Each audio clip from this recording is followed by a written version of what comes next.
Hello বন্ধুরা, আমরা আজকে এসেছি কোথায় সবাই একটু বলো। আমরা আজকে জোড়াসাঁকো ঠাকুরবাড়িতে চলে এসেছি, রবীন্দ্রনাথ ঠাকুরের জন্মস্থান যেখানে, সেখানে চলে এসেছি সবাই। তো দেখো কত সুন্দর, আর সব কিছু দেখাবো। আমরা এখন আমাদের এত বছর আমরা কোনোদিন আসিনি না, আমরা হঠাৎ মাঝ রাস্তায় ঠিক করেছি এটা। হঠাৎ আমরা চলে এসেছি, কারণ এত বছর আমরা কলকাতায় থেকে আমরা রবীন্দ্রনাথ ঠাকুরের জায়গায় আসিনি। তো আজকে হঠাৎ ঠিক হলো, যদিও তৃপ্তি বলেছে আমাদের। তো চল আজকের এখানে যাই। তো আমরা আজকে এখানে চলে এসেছি। তো চলো তোমাদের দেখাবো আমরা কি দেখি না দেখি, সব কিছুই তোমাদের দেখাবো আমার সাথে থেকে। টাটা।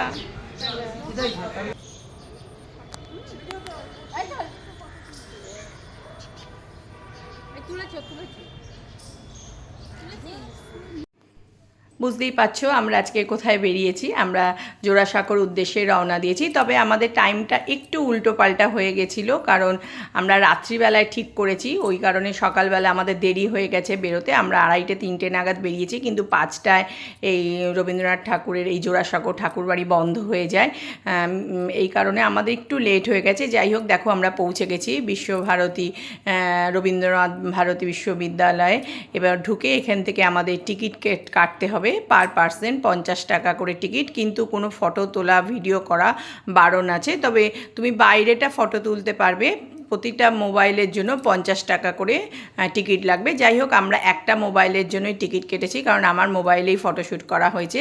তো 50 টাকা টিকিট কেটে আমরা ফটো তোলা, বাইরে ভিডিও করা, এইটুকুই। আর কোনো কিছু করা যাবে না এখানে, মানে ভেতরে কোনো কিছু করা যাবে না। তবে এখান থেকে দেখো আমরা একটা দালান বাড়ি টাইপের আছে, ভীষণ সুন্দর। এর ভেতরে যখন আমি গেছি, আমি ভাবছি এই দালান বাড়িটা যেন কোথায় যেন দেখেছি। যাই হোক, এটা আমরা শান্তিনিকেতনে ছিল সেম এরকম একটা দালান বাড়ি। তো ওখানে ওইটা দেখে তখন মনে পড়লো। যাই হোক, ভেতরটা খুবই সুন্দর। আমাদের রবীন্দ্রনাথ ঠাকুর সম্পর্কে একটা আলাদা সবারই অনুভূতি আছে। এতদিন কলকাতায় থেকে সত্যি বলছি কোনোদিন আমি এই জোড়াসাঁকোতে আসিনি। তো আমরা চটজলদি বন্ধুরা মিলে রাত্রেই ঠিক করে তো আজকেই বেরিয়ে পড়েছিলাম এই ঠাকুর বাড়ির উদ্দেশ্যে। এসে ভীষণ ভালো লেগেছে। যাই হোক, আর বেশি কিছু কোনো ভিডিও করা যায়নি, কারণ এখানে ভিডিও করা বারণ আছে। এরপরে আমরা মিউজিয়ামের ভেতরে যাব। মিউজিয়ামের ভেতরে কোনো কিছু ফটো, কোনো কিছু ভিডিও, কোনো কিছুই তোলা যাবে না। এখানে বসে কিছুক্ষণ আমরা একটু ফটো তুলে নিলাম, কারণ বাইরেটা তুমি যত খুশি ফটো তুলতে পারবে, ভেতরের কোনো ফটো তোলা বা ভিডিও করা বারণ আছে। যাই হোক, তোমরা যদি কখনো আসো তো হাতে টাইম নিয়ে অবশ্যই আসবে, কারণ মানে অনেকটা সময় লাগে। ভেতরে তো অনেক কিছু, মিউজিয়ামে অনেক কিছু দেখার আছে, তাই বেশি কিছু ফটো বা ভিডিও করতে পারিনি। এই যে এখানে রবীন্দ্রনাথ ঠাকুরের বাবা রয়েছেন, দেবেন্দ্রনাথ ঠাকুর, তোমরা তো জানোই। যাই হোক, এইখানে আমরা একটুখানি ফটো শ্যুট করলাম। এর ভেতরে কোনো কিছু ফটো শ্যুট করা যাবে না। মিউজিয়ামের ভেতরে যেখানে ঠাকুর জন্মেছিলেন, ওনাদের পুরো ফ্যামিলি ম্যাটারনিটি হোমই রয়েছে ওর ভেতরে। যাই হোক, আমি বেশি কিছু ভিডিও করতে পারিনি, এইটুকুই আমরা ভিডিও করেছিলাম। এরপর আমরা মিউজিয়াম ঘুরে টুরে এরপর আমরা একটু মাঠে ফটো শ্যুট করলাম। করে তারপরে আমরা মানে একটুখানি গান ঠান করলাম। রবীন্দ্রনাথ সম্পর্কে সবারই একটা আলাদা অনুভূতি থাকে। যাই হোক, আমার একটুখানি লাস্ট আমরা একটা রবীন্দ্রসঙ্গীত গান করলাম। গান করেই আমরা তারপরে আবার বাড়ির উদ্দেশ্যে রওনা দিলাম।